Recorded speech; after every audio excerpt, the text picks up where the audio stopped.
Welcome to How Did We Get Here on ThinkTech Hawaii. I'm your host, Jay Fidell. Today we'll talk about martial law in Hawaii. Somehow it's still relevant today. Our guest for the show is DeSoto Brown, an historian. Welcome to the show, DeSoto. Jay, we've got lots to talk about. And as you just said, the subject of martial law is very relevant for today because of our current political situation. And let me give us a little background to get us started. When the island of Oahu was attacked by the nation of Japan on December 7th, 1941, it was a surprise attack, literally, but it also was very heavily anticipated, which sounds contradictory, but it was very well, it was often discussed beforehand that Japan was capable of doing something like this and might do something like this. It's just that nobody knew exactly when it might happen, how it might happen, etc. So when it did happen, there was a lot of preparation that had already been done beforehand and a lot of discussion about it. Even though everybody was in shock, there was some level of prep. Now, the governor of the territory of Hawaii at that time was Poindexter, Governor Poindexter. Governor Poindexter, in his office in Iolani Palace at that time, within a few hours of the attack, was presented with a document by representatives of the American military. It was a document for him to sign, giving permission for martial law to be instituted over all civilians of the territory of Hawaii. He was reluctant to sign this, but the danger was there was so much potential danger of Japan attacking again that he did it. And let me jump forward a few months, about 6 months or so. This is December 7th, 1941. June of 1942, there was a very decisive battle in the Pacific Ocean, the Battle of Midway, at which the United States very conclusively and very effectively defeated Japan. And from that point on, after that battle, Japan was purely on the defensive in terms of dealing with the United States, not in the rest of the world where it had already attacked and occupied many other countries in Asia. But when it just purely in terms of its interactions with the United States, the USA was winning from there on out. And it was a very difficult process over the next 4 years to where Japan finally surrendered in August of 1945. Now, let's talk about what martial law was during that time. I don't call it martial law. I call it a military dictatorship because that's what it was. And I think the crux of what you and I are going to discuss today is what is called habeas corpus. Now, you are a trained legal mind, which I'm not. I'm going to ask you to explain what is habeas corpus. Poindexter's order was based on the Organic Act, which governed the territory of Hawaii. And within the Organic Act, there was, essentially an insurrection act. And so that in cases of casualty, attack, public disorder, what have you, the military would govern. They would govern in every way. The police would respond to them. They controlled a curfew. They controlled restaurants, bars. They controlled traffic on the street. And they controlled the detention of selected individuals, all of whom were selected from among the Japanese, who at the time were roughly 1/3 of the population of Hawaii, maybe more. And they were in charge of everything, okay? Civil liberties were out the window. The military was not trained to provide real governance.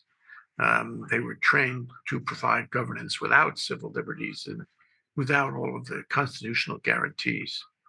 One of those guarantees is habeas corpus, which means do you have the body? And you could go to a court and say, do they have a right to hold me? Or someone else who represents you could go to a court and say, do they have a right to hold DeSoto Brown, for example? And the court would decide whether there was a constitutional right for them to hold you, or you, in turn, had a right to be free. This is very basic in American constitutional law. It's in the Constitution, and it's been set aside, it's been suspended only a handful of times in our history. One of which was when Lincoln suspended habeas corpus during the Civil War. There's a provision in there that says the president cannot suspend it without permission of Congress. And Lincoln got permission of Congress after the fact, but he did get permission of Congress. So this is very basic, because it avoids the possibility that the government, whoever is running the government, would be able to put you in jail without telling you, without a reason, without a charge, without due process. So this was suspended under martial law. Martial means war, by the way. And martial law means war by government, by the military. And given the tenor of the times in 1941, it was complete. There were no exceptions, no exclusions. The military, for whatever talent they had in running Hawaii, ran everything in Hawaii. We could discuss the details and how it affected people's lives, but there was no civil liberties. And these guys in uniform, who had no training in law, who had no training, in how to run a community, a government, were in charge of everything. Yeah, that is exactly right. And the reason we're discussing this right now is because the Trump administration has been floating the idea of Trump being able to issue a proclamation to suspend habeas corpus, meaning that they can pick up and hold anybody they want and do whatever they want with them under some kind of proclamation that he is entitled to do. And as you just pointed out, no, he does not have the sole authority to do that. Now, they've already picked people up and sent them off to other countries to be imprisoned without hearings and without any statements of what's going on. This also, to a slightly lesser degree, is what occurred here in the Hawaiian Islands during the period of the military dictatorship. And even though the actual martial law declaration only extended, as I remember, into 1943, a lot of the same stuff was still carried on even after it ended officially. So pretty much for almost the entire war, for example, there was a nightly curfew. Now, when the war first started, right after the attack, the curfew was sunset. And that meant you legally could not be off of your property after it got dark. And if you were caught off of your property, you could be picked up and immediately either taken to a court, because they had courts that functioned 24 hours a day, and receive a sentence, or you could simply be put in jail and held. This is why we're talking about this now, because it may seem like it's sort of unthinkable that this really basic foundational American concept could today be taken away. But I just want everybody to know, and so do you, this has already happened. This is the last time it happened in the United States. Most people don't know about it. You can readily find reference to Abraham Lincoln during the Civil War, but you very rarely in this current discussion hear anything about what was imposed upon, for example, members of my family. My parents, my grandparents all went through this. Now, I just said that you could be taken immediately to a court and be immediately sentenced. If that happened, or when that happened, the person who you went before was not a judge, was not anybody with legal training. It was just a military officer who just said, okay, we're going to fine you $50. Okay, we're going to put you in jail indefinitely. And without the right of habeas corpus, that meant also that people literally were picked up by the FBI at their homes, at their jobs, taken away with no communication and not given the right to communicate to anybody. So their family members didn't even know what had happened to them or where they were. And they had no right to petition for a hearing to find out what was going on. No, you're just in prison, and we're going to keep you here for as long as we want to. Now, they didn't put people into the existing Honolulu jail or the Oahu prison. They put people into camps. They put people into initially just some very quickly put together tent cities or tent groups surrounded by barbed wire. And one of those temporary incarceration sites was on Sand Island. So there you are on Sand Island in this expanse of white chunks of coral in a tent, and you could be there for as long as they wanted to put you there. Now, you mentioned, you did state that they were just Japanese people that were taken, and that's actually not the case, because Germans were also the enemy of the United States once once the USA was involved in World War II. And some Germans and Austrians were also picked up and incarcerated. And one of the incredible ironies of that was that the architect, well, a man who was an architect who had fled from the Nazis from Austria, was only able to find a job in Honolulu. So he came here. He was working very successfully. He got picked up because he had a passport from an enemy nation and was incarcerated on Sand Island. And in the 1960s, he ended up designing the Arizona Memorial for World War II. How crazy is that?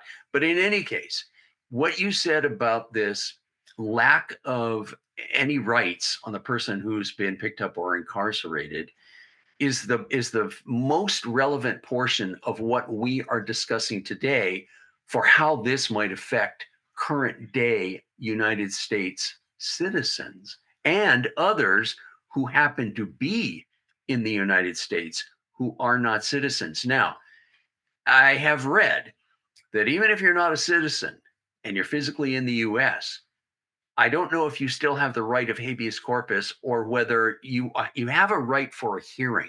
In other words, for people to have been picked up and sent to El Salvador to be imprisoned is not legal. There has to be a hearing for them beforehand. Am I correct? Yes, Yeah. you are. And, And there has to be due process.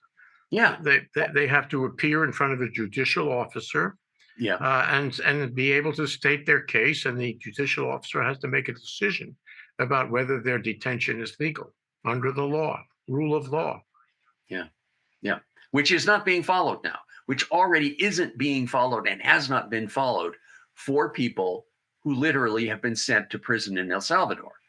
And we have no idea why, what the evidence purportedly is for this, for this to happen. It's just that they've been picked up, and this is a police state. You know, where martial law has not been declared. There has been no empowerment that by any legal means for this to be permissible, and yet it's already happening simply because Donald Trump and his followers have stated that it's going to happen. And when we talk about it, this isn't just something that happened in the distant past. You could sort of look back on it academically and say, oh, yeah, they did that. No, it's happening right now. It's happening right now. That's what's so amazing. That's what's so astonishing to me. Well, what's worse is that despite last weekend and the No Kings protests all over the country involving millions of people, millions of citizens from all walks of life, opposing the loss of freedom, the loss of civil rights, and what Trump is doing on immigration. He made a statement today saying he would continue this. So what he has been doing will continue. Furthermore, there have been news stories about how he is building a national network of detention centers, how he is recreating or expanding Guantanamo, how he is looking into trying to get other countries that are, do not have humane prisons to take prisoners from him. El Salvador may be getting old, but there are other countries. He approached Sudan. He approached Libya. I mean, he's just trying to get rid of them. And what is notable about that is that that's exactly what Adolf Hitler did. Most of the prison camps, the death camps that Adolf Hitler created, were not in Germany. They were in other countries, which the Nazis had taken over, and which they had a kind of authority, special authority there, because nobody would oppose them. They had martial law in those countries, so they could do what they wanted with the prisoners, the detainees who were deported to those countries, into those camps. So this whole thing about moving people around, not telling you where they are, not responding to the requests and complaints of family members, friends, and so forth.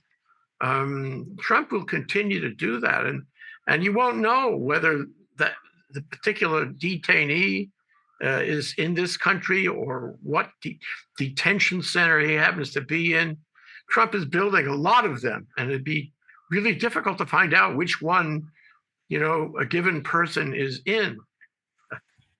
And then, of course, you wouldn't even know if the person was in this country or outside this country. Yeah. So this is, a kind of a violation that goes beyond what happened in Hawaii.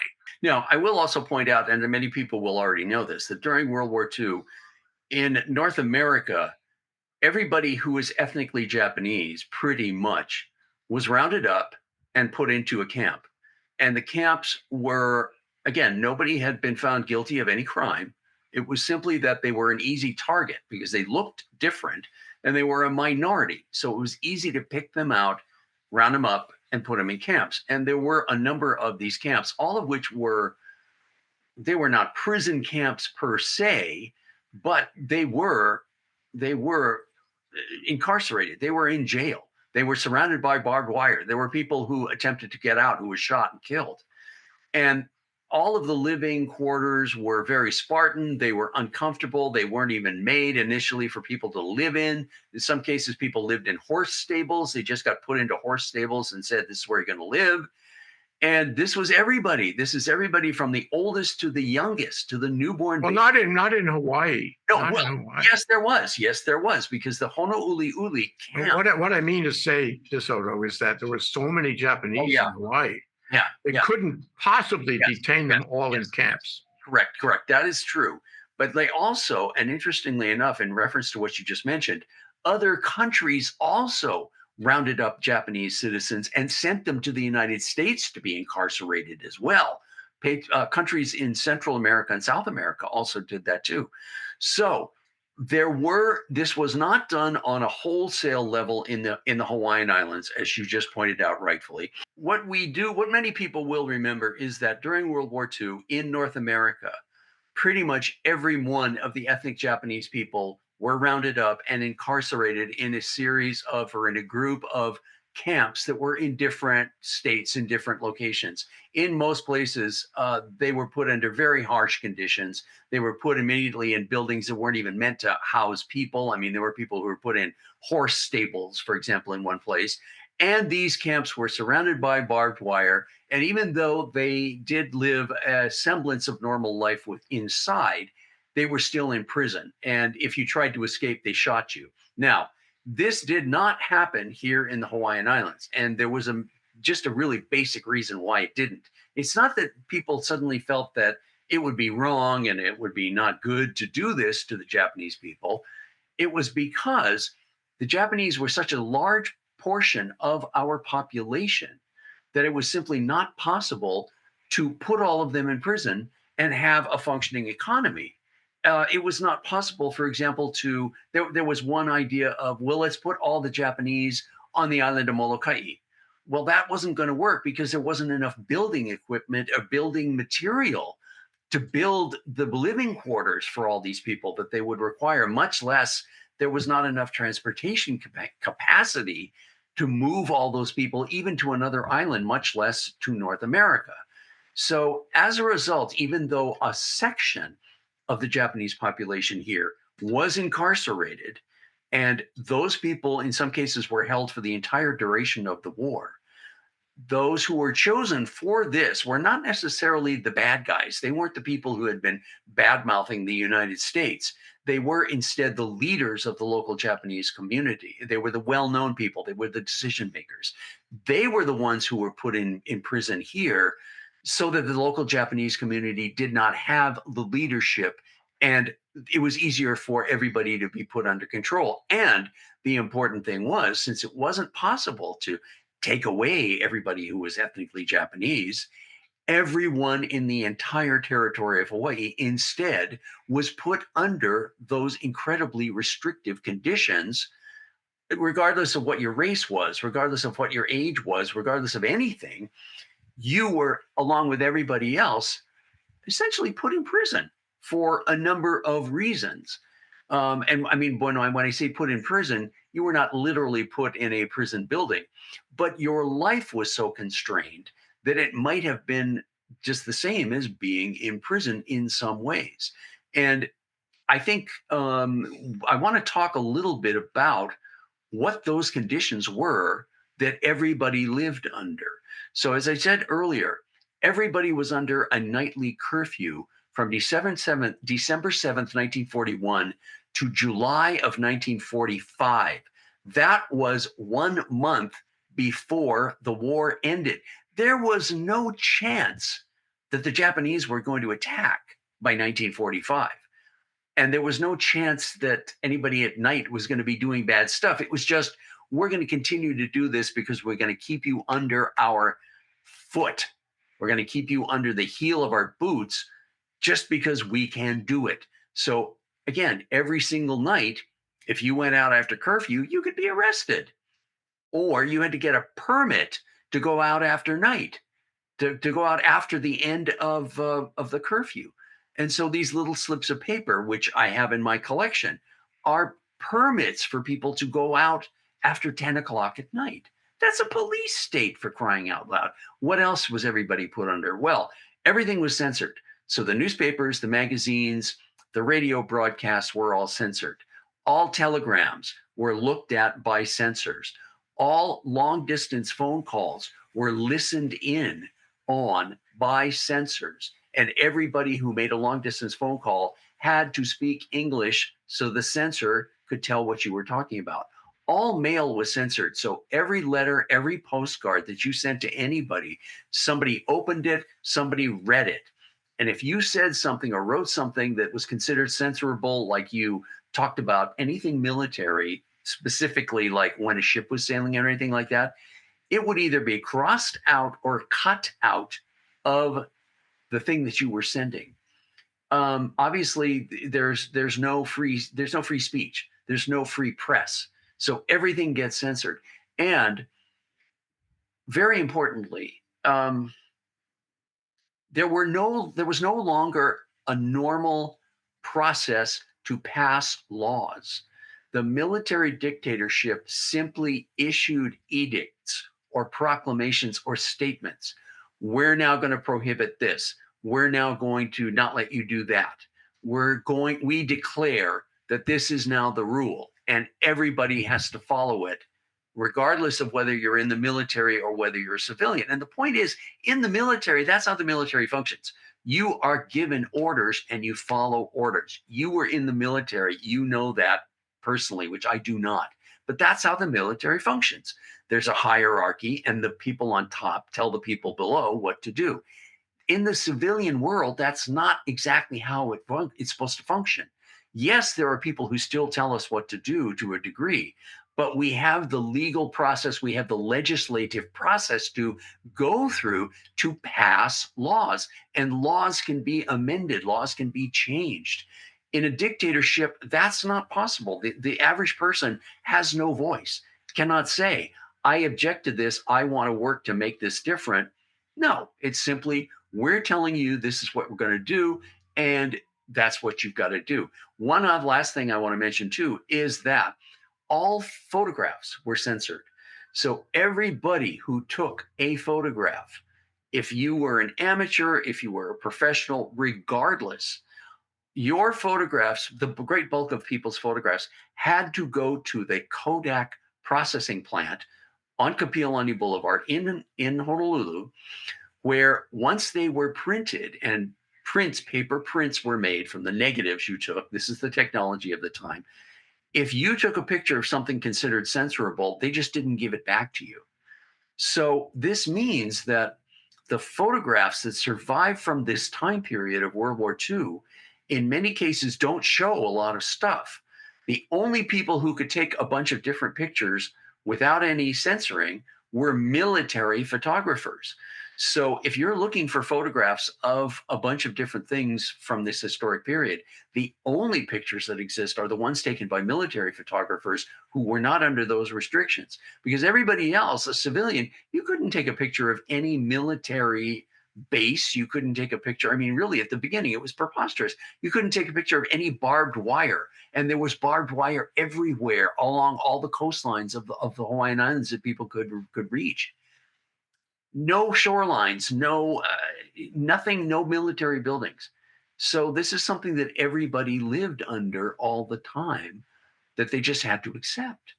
And for us today, it's insane to think that that's the way everybody lived, but they had no option. They just had to deal with it and live with it. There was a lights out provision in the curfew. I don't know exactly what time, but every day you'd have to turn off the lights in your home. There could be no light. Not sure why that was the case. If there were enemy planes flying overhead, they couldn't see anything. Mm-hmm. And so there were blackouts throughout the world. I have read that ours was the strictest in the entire world. And there were blackout wardens who walked around at night. And even for something like a lit cigarette, even for something like the burners on a gas stove, even for something like a radio dial, because in those days, radios all had to be plugged in. And when you turned them on, the dial lit up so you could see what you were doing and tune the radio. Things like that, people literally walked around and spied at your house at night after blackout. And again, like I said earlier, if you were considered to have broken the blackout, somebody could walk right into your house, grab you, and take you to a court right away. These courts were called provost courts. They certainly were. And they met all the time, and they acted very swiftly. So, but there's a tension here. If we could put ourselves back in those times, and it's not easy to put ourselves back in those times. And I really appreciate that you, as an historian, can see and describe those times. But the fact is that the generation in Hawaii that was suffering under this martial law didn't talk to their children about it. And it's the same thing. Like my family came from Eastern Europe. They never talked about what happened. They never talked about the pogroms.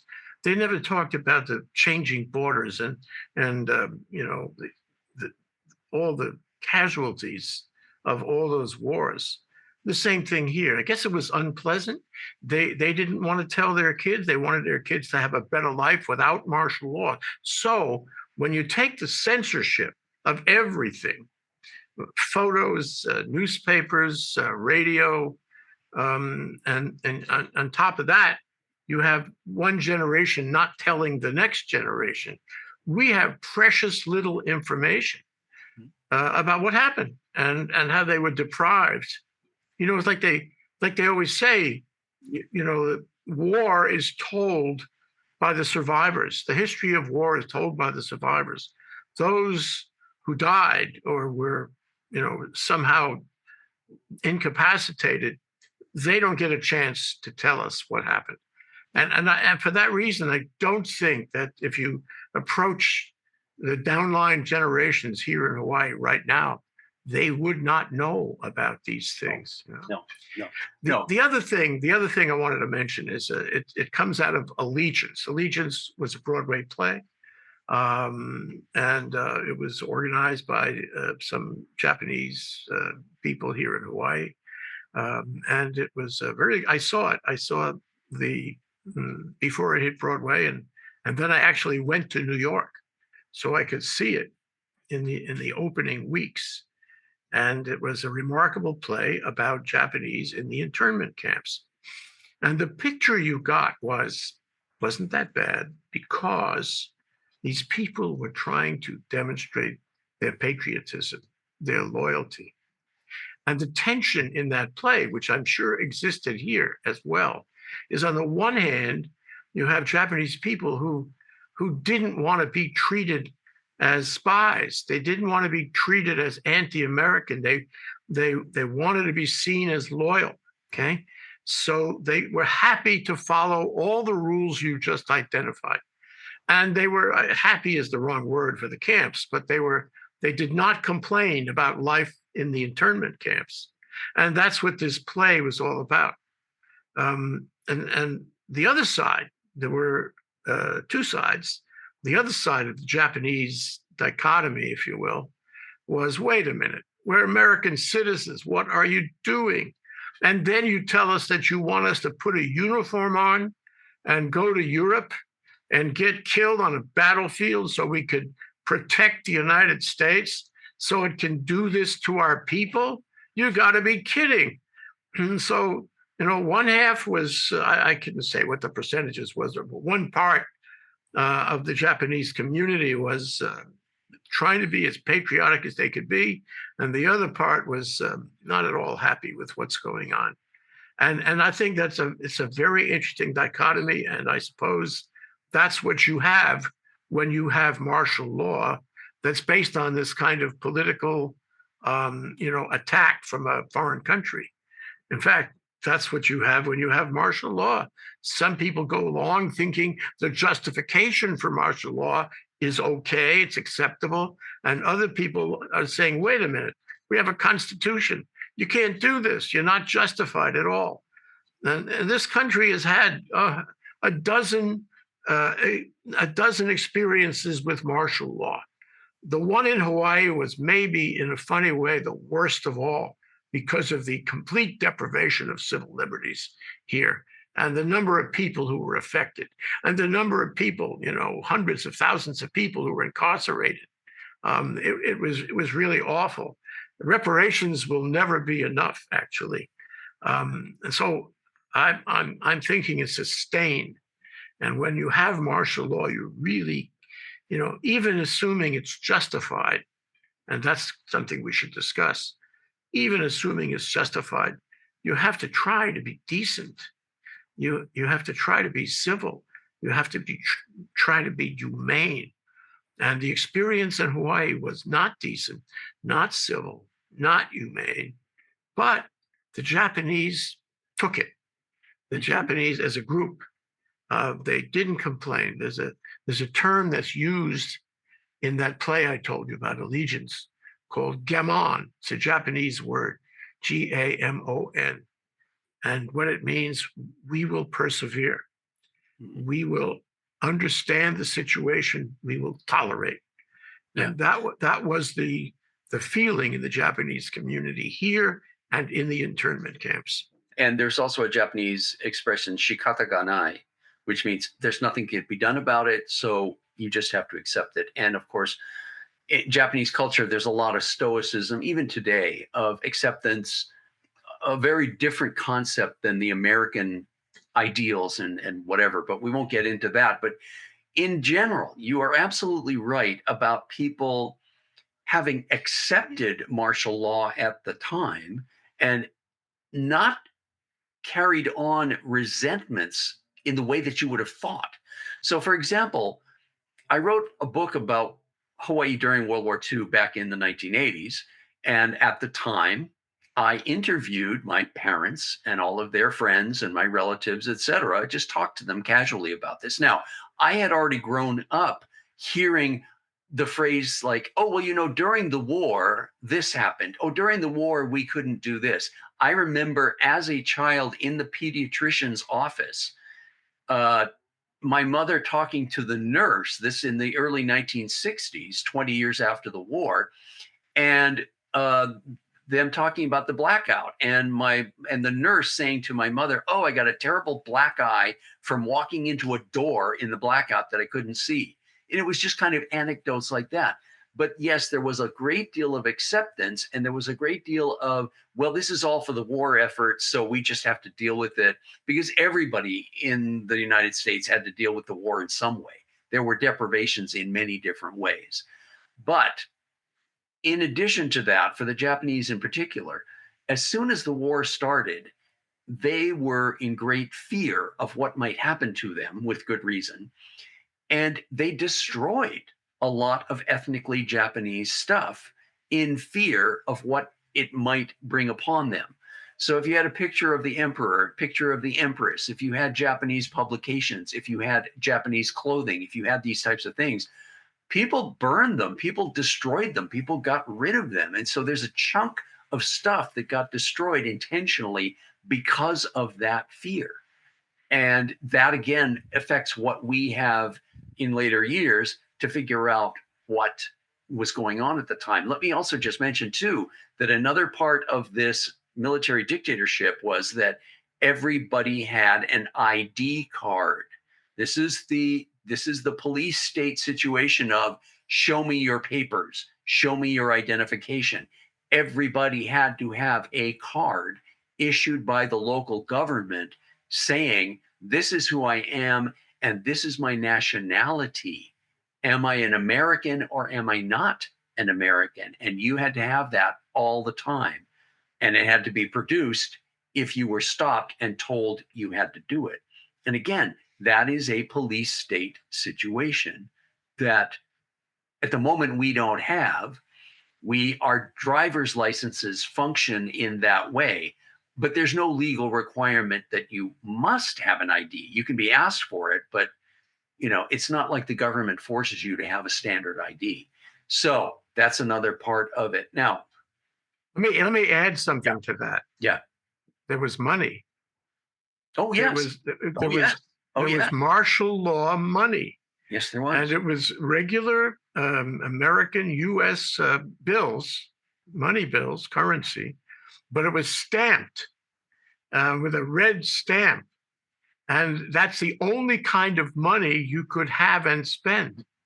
Regular American currency was not viable. You couldn't use it, Yeah. and they collected it all at the end of the war.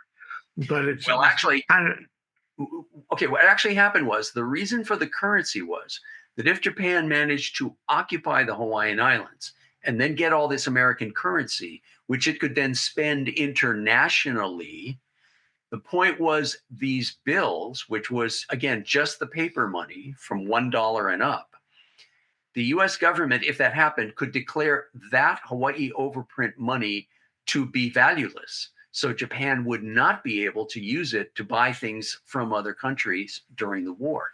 They didn't, and at the beginning of the war, everybody had to turn in all the money, the cash that they had to a bank. That was another military edict. So people showed up in banks with money that had been buried underground, that they'd hidden in the walls and places like that. And my godmother worked in a bank then, and she told me people came in with this filthy, deteriorating money that they'd hidden away. You were only allowed to keep a maximum of $200 in cash. And that was, everybody had to turn in all their money so that eventually it could all be replaced by the overprint money. They had to burn all the previous non-overprinted money because they couldn't risk sending it back to North America in case the ship got attacked. So they tried burning it at the crematorium at Oahu Cemetery, and that wasn't adequate. So they started taking it to sugar mills, which have huge boilers, which are huge things to generate steam. And they shoveled all this money into these these furnaces and burned it all. And then, yes, legally, you could only use Hawaii overprint money. They did not withdraw it at the end of the war.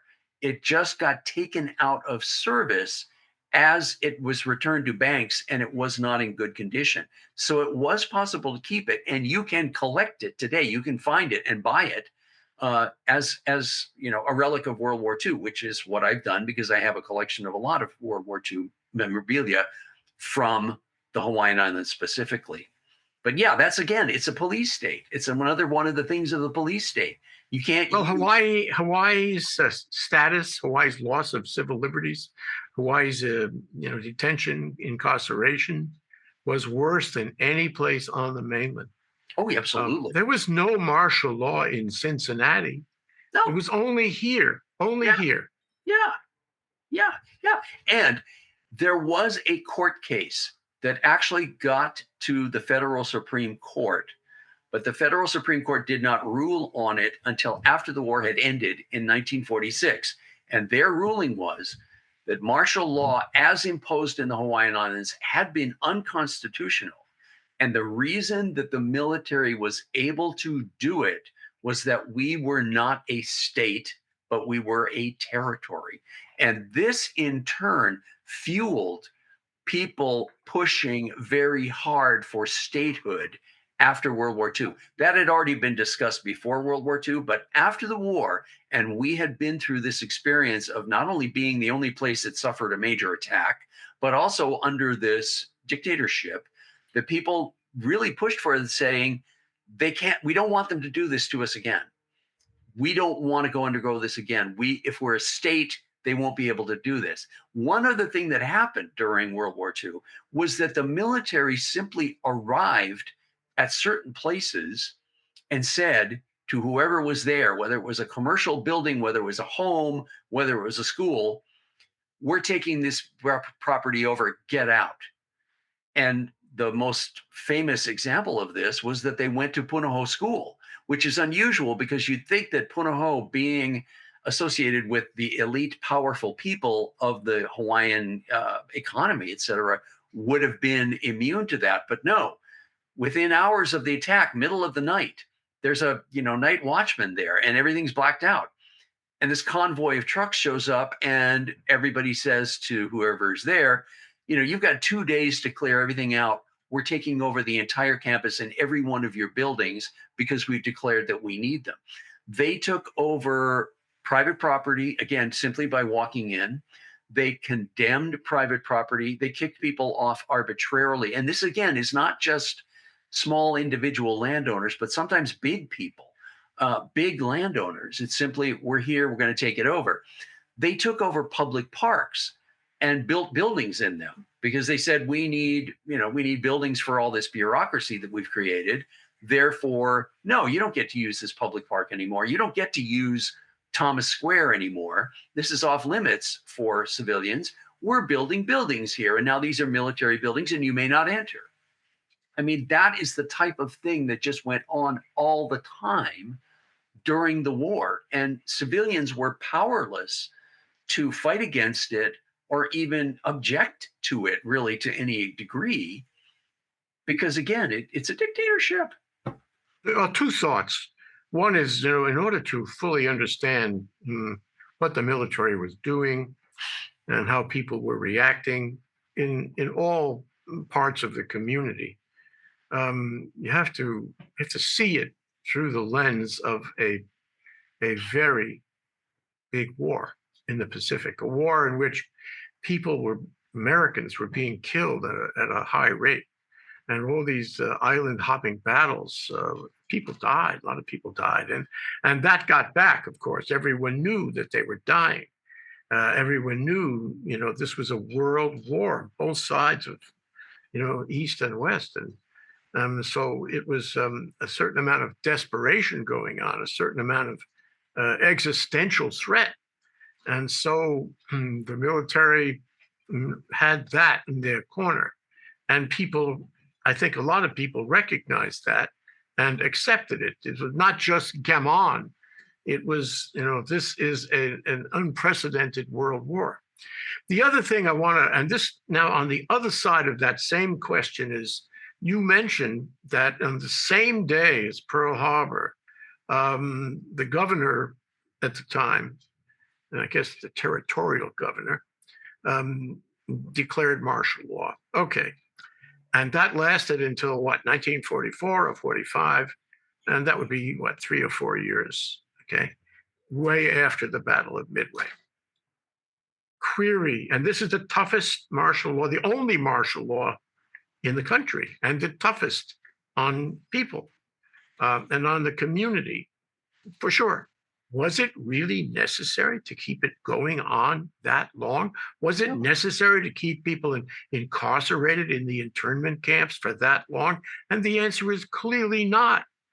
I, for the life of me, do not understand how we can look kindly at what the United States was doing, because there was no reason for it, even if there was a reason initially, even if there was.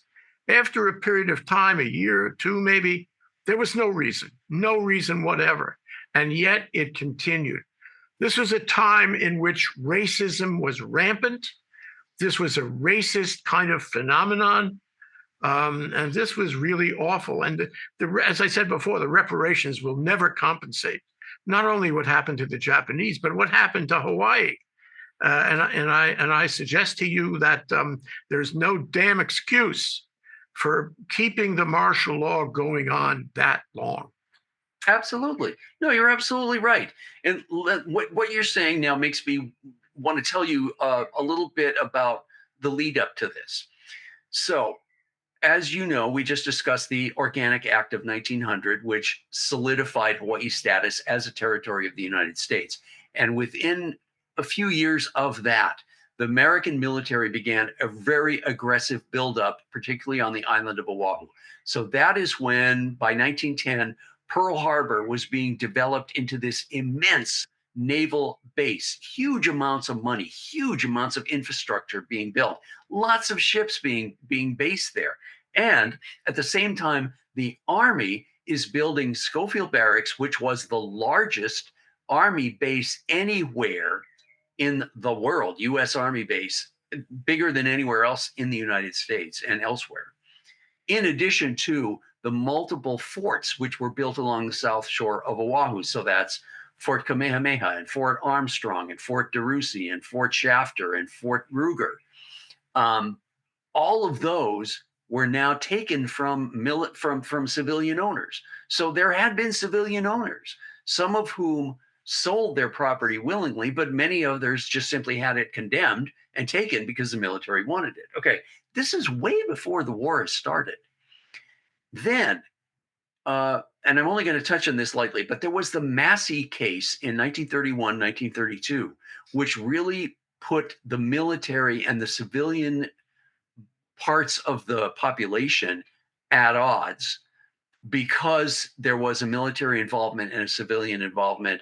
And there was a lot of resentment on the part of the Army and the Navy that they didn't have more control. And in fact, during the Massey case and the international brouhaha that brought on, there were calls, not only from local military leaders, but people in the federal government, that Hawaii should not be allowed to be governed by civilians, but it should be governed by a commission form of government, which was half military, half civilian, because the idea was, well, the Hawaiian Islands are too important to the entire United States. They're the, protective shield for the entire west coast of North America. Therefore, they're so important that we can't allow civilians to be running it because they don't know what they're doing. Our needs are greater than their needs. Therefore, they should be subservient to us. Okay, well, that was 10 years before the Pearl Harbor attack. And as soon as Pearl Harbor was attacked, people who had had simmering resentments in the military about the civilians are getting in our way of what we need to do, they just grabbed that opportunity and said, okay, civilians, you're under our thumb now, and there's nothing you can do about it. We're going to tell you what to do. We're going to push you around. We're going to order you around, and you're going to do our bidding, because what we're doing is more important than you and your petty disagreements and your petty, anger. We can just steamroller over it, and you will just shut up. And that's what led to this. And then once they had that power, and this is true of politics all over the place, they didn't want to let it go. No, we're the bosses now. You do as we say, get out of the way.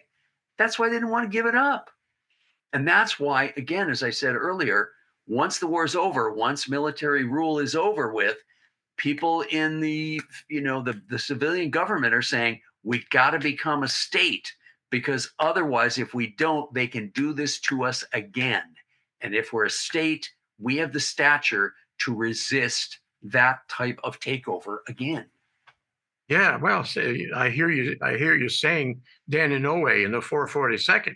They had a lot of moral suasion coming back, all wounded and killed. I arrived here in 1965, and I was in the service at the time. And I had the impression, in so many ways, not only the number of vaccinations that I had to take to go from the mainland to Hawaii. I mean, they made me wait in San Francisco for a week while I'm taking all these vaccinations. And I'm saying, really? Is this part of the United States or some foreign country? And this is after statehood. But I think there's a culture point. The military had control of these islands before and certainly during the war and under martial law. And they still had a certain amount of control over the land and the institutions around the military. To a certain, maybe lesser degree right now, they still have that. They have huge presence, huge control. Remember Kahulave, right? Bombing in the middle of the state. Was that really necessary? And so forth. What I'm only saying is that the notion was that Hawaii was a foreign country. It had all these foreign people, foreign races, and so the military and the government, the United States of America, could treat them as a foreign country. And I think that's dissipated now. But even after statehood, that was still in the air. It was still happening. I'm sure you remember DeSoto. Absolutely. Absolutely. No, that it's still there. It is still there. There's the perception of, yeah, but they're different. They're over there. They're way out in the middle of nowhere. And there are people who look funny and they don't have light skin and they have blue eyes and they're kind of weird. And they have their own little culture and they have their own little way of talking and they have their own strange little things. So yeah, it's kind of fun because it's like I've gone to a foreign country, but I haven't really because I'm still in the United States. But that's kind of attractive from a tourist standpoint. But yes, that's absolutely true. And what you just said is also true. The military, the Army and the Navy and the Marines control large amounts of land certainly on the island of Oahu, but on the island of Hawaii as well. And you mentioned Kaho'olawe. The reason Kaho'olawe began to be used as a bombing practice site, that occurred during World War II. And again, the military condemned it. It was privately owned. The military condemned it and said, we need places to practice bombing. Get your sheep off of there. We're taking it over. We're going to bomb it to pieces, which they did until they were forced to stop. There's still live ammunition, not only lying around on Kaho'olawe from World War II and on, but Pohakuloa in the center of the island of Hawaii, which is still used as a military training area. They, again, just would during World War II said, well, we need a place to, shoot off artillery shells to practice. So we're just going to shoot them into the lava in this area. And it doesn't really matter if there's still going to be live ammo around because we don't care. We got a war to fight. Well, there's still live ammo lying around in these places, which is insane. But there it is. And again, this is a legacy of World War II, during which time the military could do and did do whatever the hell it felt like doing.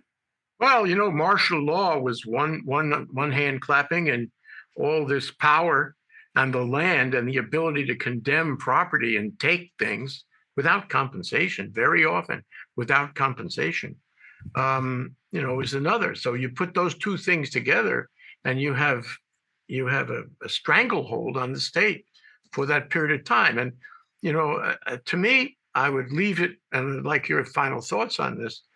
I would leave it on the notion is they should have ended all of that. Mm-hmm. no later than the end of the war, maybe in the middle of the war, because it was clear that Hawaii was no longer an existential risk. But they didn't. And they held on to it. They, meaning the United States of America. And it was not properly respectful until, and this is probably why Dan Inouye and his friends was so important to the history of the state, until they came back from Europe and said, no more of that. We want to be a state. We want to have the power to deal with you. But I think the mistake here was the United States didn't think of that themselves. The government in Washington did not think of that. The Army did not think of that. So I think we have to factor all of those things in appreciating the long shadow of martial law from 1941 to 1944 or 5 and thereafter. Exactly. And again, you kindly introduced me as a historian, and this is one of the goals that I have in my existence, is to tell people these things happened, show people, explain to people, demonstrate to people, tell people these things have happened in the past. You probably don't know that they happened, but you should know that they happened. And keep in mind, they might happen again, even as outlandish as it may seem. It could happen again. Now, one of the things that really strikes me from the World War II period is that because everything was censored and because everybody knew everything was censored, the most preposterous rumors got started in the same way that we now see conspiracy theories being widely disseminated, widely spoken about, widely rumored about. And that's a connection that we can see to that time that connects to this time, when crazy stories get started and people get targeted on the basis of those crazy stories. So when I was researching World War II 40 years ago, I was thinking, oh, this is so crazy, it'll never happen again. People won't be believing stuff like that. And yet people do. So things do repeat. Even though it seems like they won't, they do, and they can, and they will. So again, learn from what happened in the past if you don't want it to happen again. If you see it happening again, look back to what happened in the past. How did they deal with it? What were the results of it? How did they fight with it? How did they fight against it if they wanted to?